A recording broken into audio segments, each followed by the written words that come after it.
So we're going to start off your first set of exercises on your back. First thing I want you to do is draw the abdominals in as tight as you can. And if you need to also tuck under with your pelvis slightly, then do. You shouldn't really be able to get your hands underneath your lower back if everything is nice and supported. Now your first exercise is your toe taps. You're going to bring your knees into your tabletop position. So your knees come directly up above your hips and your shins are parallel to the ceiling, which is why it's called your tabletop. You take one foot down towards the floor, making sure the movement is from the hip, not from the knee, and then you bring it back up into that tabletop position. Now you can also add the arms if you want to, it's just an option. If they confuse you or they make you arch your lower back, then don't do them, just concentrate on those legs only. Taking it a little bit further, you can extend the leg as it goes down. So it's just making it a little bit harder, again for those lower abdominals. That level 3 is both legs together at the same time. Again, if you feel too much pressure in that lower back or your back starts to arch, just take it back down to the single legs for now. Really breathe out through your mouth as you extend, in through your nose as you come back up. As you fatigue, try not to bring those knees too close to your chest. Make sure they stay right above your hips. Now moving on to your 100. You don't have to do this crunch if you don't want to. If you want to keep your head and neck relaxed down on the floor, you can. You're pulsing those arms down by your sides. Count your pulses, you've got 100 of them. Make sure those arms are nice and strong. Abs are rock tight, really pull them in. Again, this little bit further is just to extend those legs. If it's too much, bend the knees, bring it back into that tabletop. And again, don't let those knees come too close to your chest.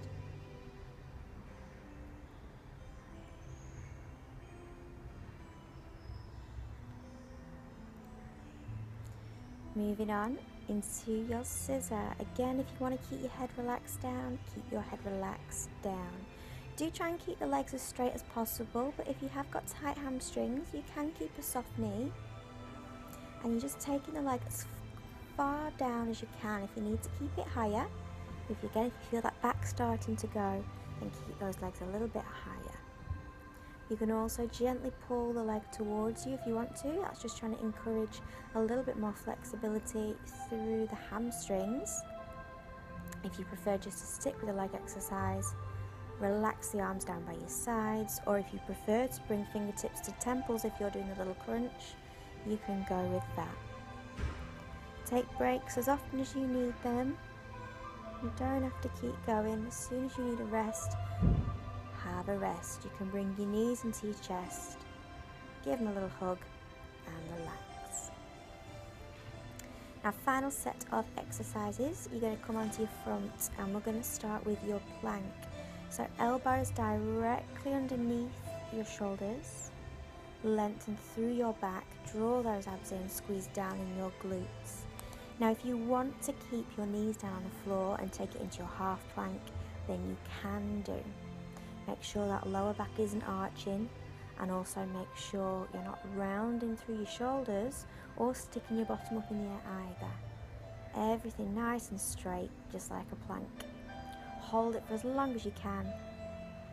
Rest when you've had enough, so you can drop back into child's pose.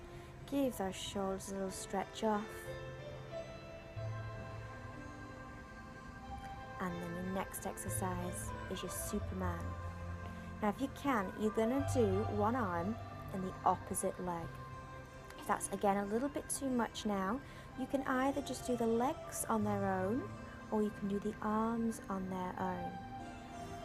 You're lengthening away through your fingertips, through your toes. Again, abs are as tight as you can pull them in, and those glutes are squeezing tight as well.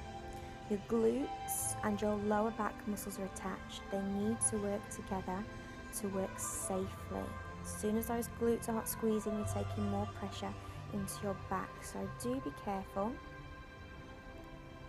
Now the key for this one is to keep your weight centered right in the middle. As you take the leg away, try not to lean over towards your supporting hip. You'll know you're doing it because you'll feel a little bit of pressure going into the hip. You want to keep everything nice and centered, both hip bones facing to the floor. And again, breathe out through your mouth as you lift the arm and leg. In through your nose as you relax. Final exercise. Going to take it into your downward dog. Lengthen through that back. Get a good stretch for your back. And push your heels down as far as you can. You're then going to transfer your weight forwards into your plank. And then you just push back into your downward dog once again. And you're just moving from stretch to strengthening. If you prefer, you can do child's pose stretch and you can do half plank instead. Again, slightly easier option, less weight going into your wrists. Just keep it going at your own time. If you prefer the stretching aspect, you can hold the stretch longer. If you prefer the strengthening, you hold the plank a bit longer. Again, taking it a step further, you can bring knee to nose on the downward dog, and then you extend that leg behind you on your plank. Tight glutes and no arching of that back.